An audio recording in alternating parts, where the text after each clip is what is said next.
Welcome to another special edition of Go Vote Omaha. This is a candidate forum for the Omaha Public Power District, Subdivision 6, presented by the League of Women Voters of Greater Omaha. I'm Jerry Simon, a League member and moderator for the forum. The League of Women Voters never supports or opposes political parties or candidates. We present this forum solely for voter education. Here's the format we'll be using. Each candidate will have a 1-minute opening statement. We'll follow that with questions prepared by the League of Women Voters. Each candidate will have up to 90 seconds to answer every question. And the candidate who answered the question first will have up to 30 seconds of rebuttal time if they desire. We'll finish out the forum with 1-minute closing statements. Our timekeeper will alert the candidates when they have 30 seconds of time remaining and when to stop speaking. Before the forum, the candidates drew lots to determine their initial speaking order, which will alternate throughout the forum. And I'll introduce them to you in that order now. Running for OPPD in Subdivision 6 are Tom Barrett and Eric Williams. And we'll begin with opening statements with Tom Barrett. I just want to take a moment to thank the League of Women's Voters. They do an incredible job. They're kind of at the forefront of voter activism, and I just want to thank them for doing their great work. It takes a lot of volunteer hours and a lot of time. They do a great job. My name is Tom Barrett. I'm 53 years old. I'm a resident of Dundee, Omaha. I was born in Omaha. I went to Creighton Prep, University of Nebraska and Creighton Law School. I'm an attorney by trade.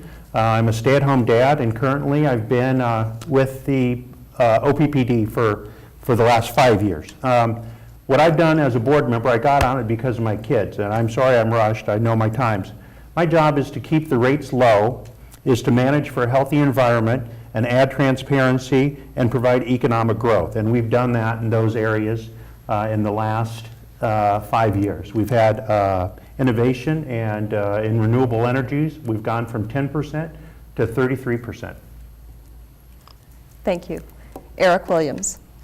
Thank you, Jerry, and thank you to the League for your ongoing encouragement of informed engagement with our government. Public power has been a tremendous benefit to the residents across Nebraska and here in Omaha, and I'm running for the Board of Directors to help ensure that we have vision and dedicated leadership so that public power can be successful into the future.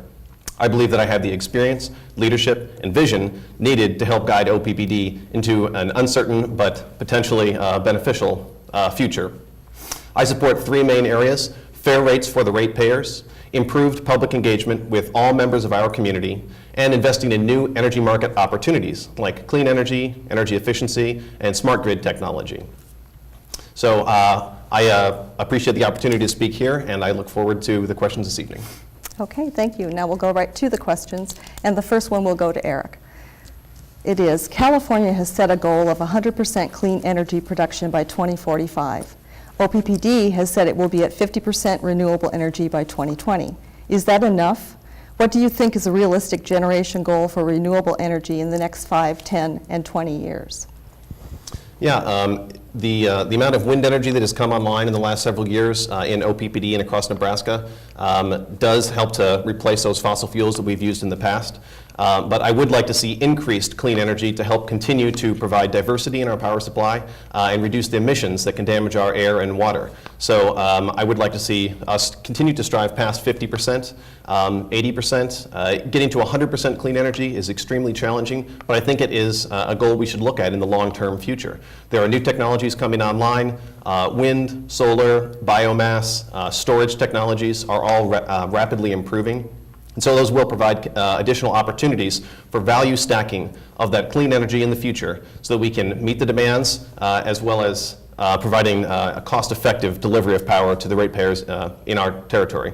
So yes, it is admirable that we will be going to 50%, and I would like to continue to see us push farther in the future. Thank you. Tom? I was part of the board when we went to the 50% goal and challenge. When I got on the board, we were 10% of renewable energy, and today we're 33%, and by 2020 we're shooting for 50%. And we strive for that. We look for opportunities, and it's primarily wind is what is the renewable energy in Nebraska. And when we say wind power, you have to remember that there's periods during the year where there is no wind power. So technology is going to lead us at the level of how much renewables we have. And right now it's battery powers, it's expensive and it's not there. But if we could take that wind power and save it in a battery form and then use it at an industrial, metropolitan size deal, then that would kind of be the key to getting to 100% renewable, and that's what I support. There's, in Fort Calhoun, the first ever for OPPD is a community solar. I voted for that, and I'm proud of it, and that's going to go online in June of 2019. So we're an innovative board, and I want to stay on it. Please vote for me. Eric, any rebuttal? Sure. I think that participation in the Southwest Power Pool really provides a great opportunity to load balance and allow the wind energy production in Nebraska and southwest from here to be utilized in other locations, and when there's wind available in those locations, to be utilized here. Currently, we don't have any noticeable amount of solar in the mix, and it's admirable that we are starting to get into that. I think we should consider more solar, both on residential rooftops, on businesses, at the utility scale, and in community solar programs in the future. Thank you. Here's our next question, and we'll begin with Tom on this one. OPPD spent a substantial amount of money repairing the Fort Calhoun nuclear power plant and then voted to close the plant, expending even more funds. Do you agree with how the Fort Calhoun problem was handled, and do you see nuclear power ever again becoming part of the production mix for OPPD? The situation with the Fort Calhoun nuclear power plant is, it was built in 1973, and it was the smallest plant on the fleet and the oldest fleet. So when it had the flood and then it also had a fire, we were requested by the federal folks to upgrade it. And in that period, I didn't vote for it, but I was for OPPD getting repaired. Because I thought that under the Clean Power Plan, that nuclear power would be given some credit, and I think the cost of the reconstruction and then the cost of running the plant just did not make economic sense. It was cheaper for the ratepayer over the long haul and the short haul to shut the plant down, and that's what we did, and we're in the middle of decommissioning it. Thank you. Eric? Yeah, the economics of Fort Calhoun were certainly challenging, but I think it's an example of a decision by the board having a tremendous potential impact in the lives of the workers and the families who were connected with the plant. And there was not a great deal of certainty or long-term planning before the time when the shutdown decision was made. And so in the future, I think we need to keep in mind there are assets that will reach the end of their projected life, and we need to be prepared to know how to transition them offline and bring new sources of energy online if needed. I think that leadership did make the right decision because it was not economically viable to keep Fort Calhoun online any longer, but that having a longer-term plan where we recognize there will be changes and are prepared to ease into those changes is extremely important. Will there be additional nuclear in the future? I don't know of any current technology that is exceeding the cost effectiveness of some of the clean energy sources. There are very small nuclear reactor designs that are out there, but the high cost of the insurance and the potential high risk does make them extremely expensive for installation originally. And so with the abundance of clean energy we have, wind, solar, biomass, and the potential for decreasing the amount of total use through efficiency, I think that those are probably the first areas where we should look. Is it possible that other technologies will come online? I think so, but I think that we have a lot of easy first steps now in the next 5 and 10 years before we have to look to more challenging and more expensive types of installations in the future. Thank you. Tom, any rebuttal? You know what, I agree with what Eric said, that in light of Chernobyl and Fukushima and the accidents, I think the European community started to move away. They were in Germany and France. They had a very high percentage, 70% nuclear, and in Germany they started decommissioning those. So I don't see nuclear as a plan. There's low-hanging fruit with wind and solar, biomass, and other ways you can cut energy, or cut energy consumption and create energy without going nuclear. Thank you. Here's the next question, which will go to Eric first. Do you agree with the OPPD plan to begin selling shares of solar power to residential customers, but to not subsidize solar costs? Yes, I'm very glad that OPPD has decided to bring some solar into our generation mix, and I would like to see us take additional steps in the future. I'm on the board of a nonprofit called Nebraskans for Solar, and at the time the community solar discussion began in March of 2017, we submitted a letter highlighting 3 key areas we thought community solar should include when that program was developed. One is continuous and ongoing participation and engagement with the public. 2 would be a direct connection between the energy generated and the outcome on the bill of the participants. And 3 would be the possibility for a positive financial return for those who chose to participate. The current program, I feel, doesn't quite live up to what we'd hoped when we submitted that letter, so I think there's room for improvement in the future. This 5-megawatt installation, again, is a step forward. It still means that we are a very small percentage of solar in our total generation mix, and we have more room in the future. So I would like to see another community solar program in the future, one that might have something like virtual net metering to show a direct connection between the production and the benefits seen on the bill of the participant, and one that keeps in mind an individual or a business installing solar on their home or on their roof currently has a positive financial return. The program that's outlined now will have an additional cost. And so you're asking someone to pay a little more for solar when if they installed it themselves, they would actually see a lower cost for energy. So I think that financial proposition is a little bit challenging, and I think that in the future we need to make sure that we have an attractive offer so that participants will want to sign up and want to participate in solar. Thank you. Tom? Jerry, what was the question again? The question was, do you agree with the OPPD plan to begin selling shares of solar power to residential customers, but to not subsidize solar costs?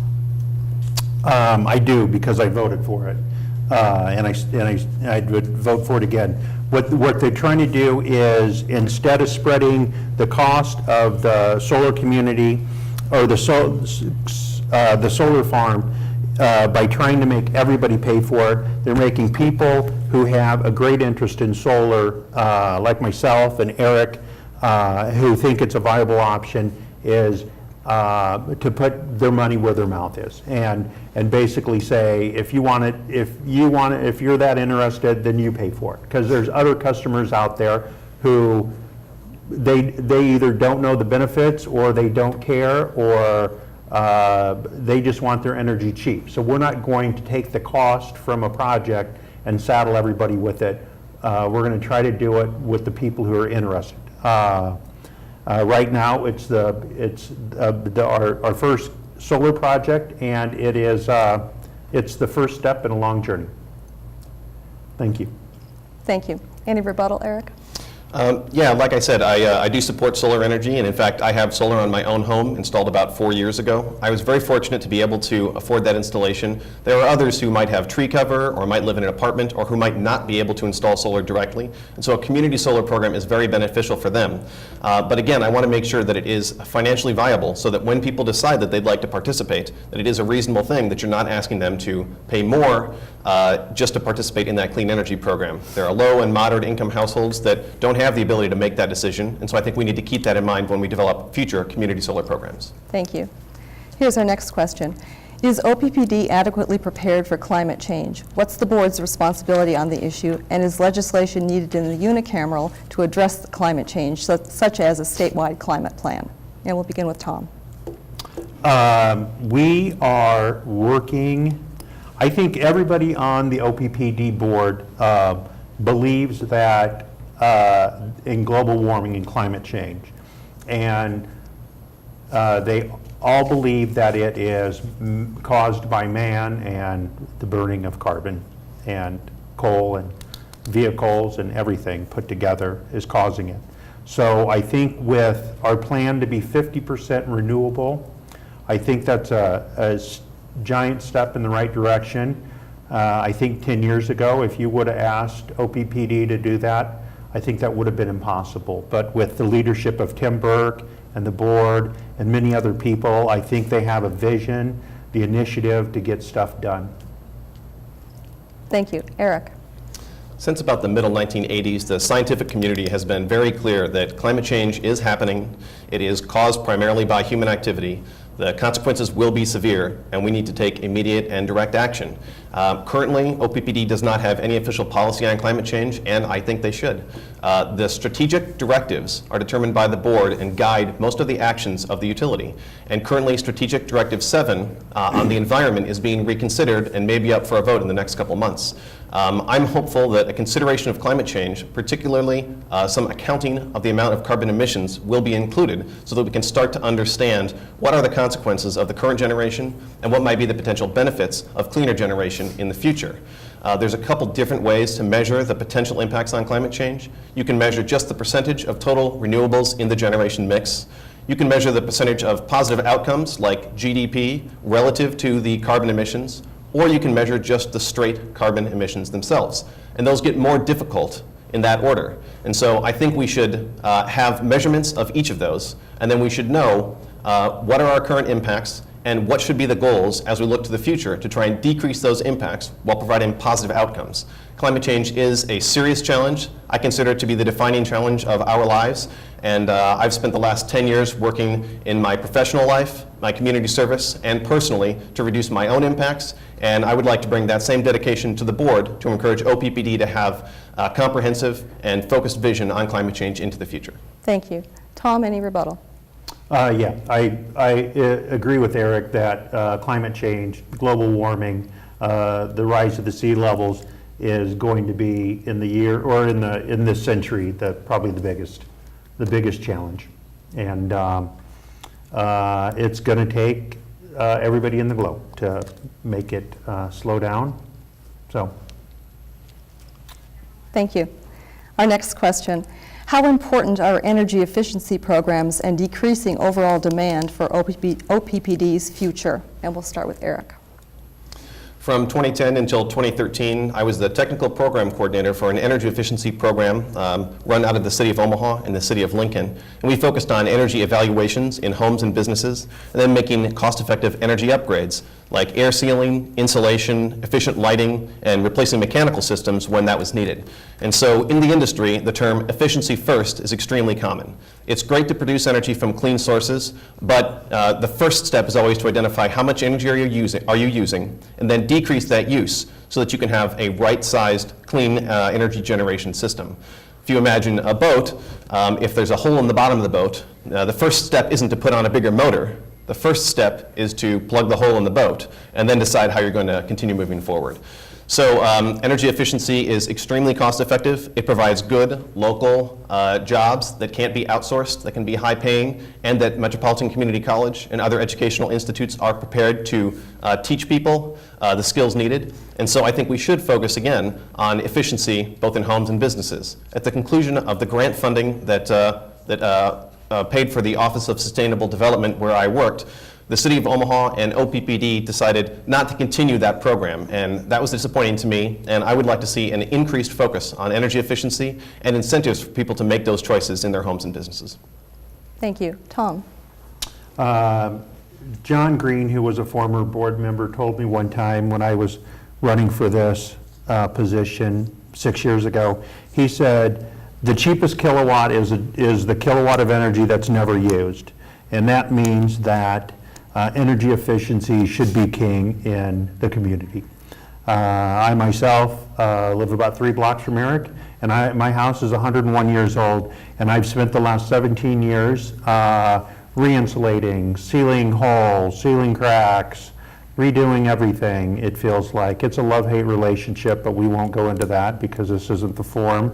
But OPPD's done a good job.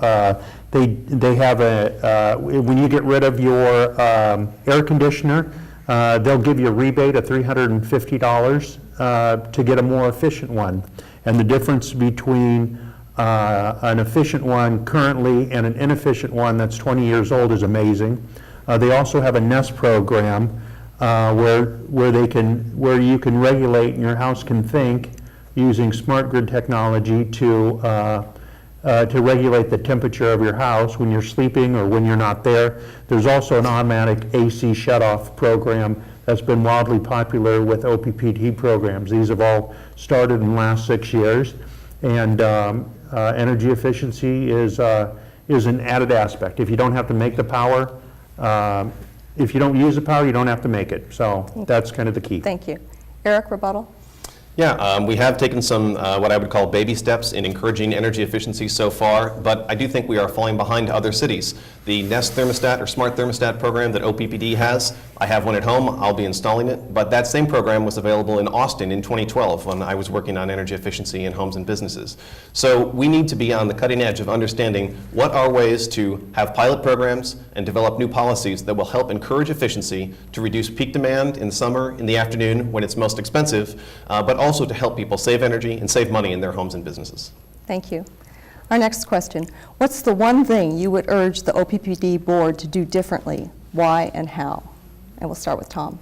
Okay. If I could urge the board to do one thing differently, it would probably be move swifter on renewable energies. But the rub is where in our district, Subdistrict 6, which is northeast Omaha, there are places of where money is extremely valuable and it's tough to come by. So one of the things is you got to keep the rates flat or decrease them, hopefully, and just focus on the cost of energy. And the more pilot programs, the more stuff you add, the greater cost it is to the district, and that gets translated onto the customer. And I don't want to see that. So I like to see, like he mentioned Austin, like OPPD was behind everybody. Well, there's a thing is, you don't want to be the front runner for everything, because eventually the front runner is going to run into a gully or you're going to get tripped up. I like to see a program that's been proven in other places of the nation and it's penciled out and it makes sense. So I'm not going to saddle you with an expense that doesn't pan out in the future. Thank you. Thank you. Eric? I'd like to see OPPD focus on the idea that as a public utility, the primary mission is to meet the needs of the ratepayer owners, not necessarily to just sell electricity. And that's kind of a fine detail, but it's important. It's an important detail. The business model of selling electricity generates revenue to pay for the existing infrastructure and also the future generation. But people don't want to consume energy. That's not the primary need that people want from their utility. People want to be happy and healthy and safe and comfortable. And so the utility can meet these needs by other ways besides just providing electricity to them. Efficiency is a great example where energy efficiency in homes is not primarily in the economic interest of the utility. If you consume less energy, you're sending less money to OPPD on your bill each month. But you might be happier because your utility bill is lower. And so the difference between low rates and low bills is important. As I've been talking to people in the community for the last 9 months, I continually hear, and the primary comment that people give is, I want a low energy bill. Not necessarily I want the low rates, but I want a lower bill. And so I think that OPPD, being entirely public power, is uniquely situated to deliver really positive results for people in our community that might be outside of the idea of providing more electricity. And so that fundamental idea that our public power should meet the needs of the people in our community rather than just selling electricity to them, I think that's the one idea that I would really like to focus on. That would probably have impacts in some of the rate structure, but I think that underlying idea is what's really important. Thank you. Any rebuttal, Tom? Yeah, I mean, there's the economics of running a utility that has revenues of $1 billion and it has 350,000 customers in 9 counties in eastern Nebraska is the cost of everything that OPPD has to go up. So they have to, as they keep the rates flat, they have to go and find more customers. Actually, in the last year, they found Facebook, which one Facebook data center is like adding 70,000 homes. So Thank you. They've done a great job in economic development. Thanks. We're ready for closing statements now, and we'll begin with Eric Williams. Great. Well, thanks again for hosting this forum. It's been a pleasure to be here. Like I said, I've dedicated my professional life and my community service and my personal life to conserving and protecting natural resources for the last 10 years, and I'd like to bring that dedication to the Board of Directors at OPPD. I've been very fortunate to be able to invest in solar on my home, to drive an electric vehicle, and to make choices about my career that allow me to be in places to stay focused on natural resources conservation and protection. OPPD, again, has been a tremendous asset to our community, and I'd like to make sure that it continues to be an asset to our community in the future. I have a progressive vision for the future of our public power, and that means that I believe tomorrow can be better than today, and that by working together, we can improve our lives and our communities. So I ask for your support, I ask for your vote on Tuesday, November 6th, and I ask you to be engaged in decisions about our public power, voting for the directors, and then continually understanding what public power can do for you. Thank you. Now, Tom Barrett. Thank you. Like I said, my name is Tom Barrett. I've always been engaged in this community. My family started 30 years ago, Barrett's Barley Corn on 43rd and Leavenworth.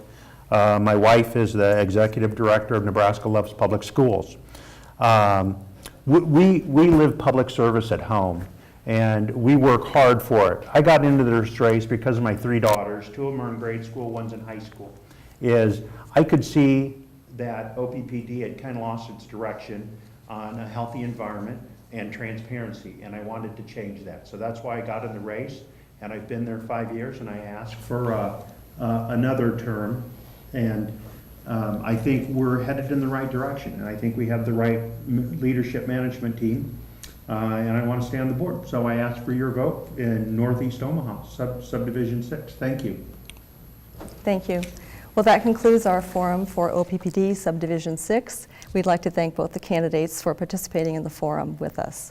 And the League of Women Voters would like to remind you that we will have a voter's guide out, a hard copy and online, and then all of our forums that we have done will be on our YouTube channel. If you go to Go Vote Omaha, you can also find them on social media and on our website. So for the League of Women Voters, I'm Jerry Simon, reminding you to inform yourself about the issues and the candidates. And on Tuesday, November 6th, Go Vote Omaha.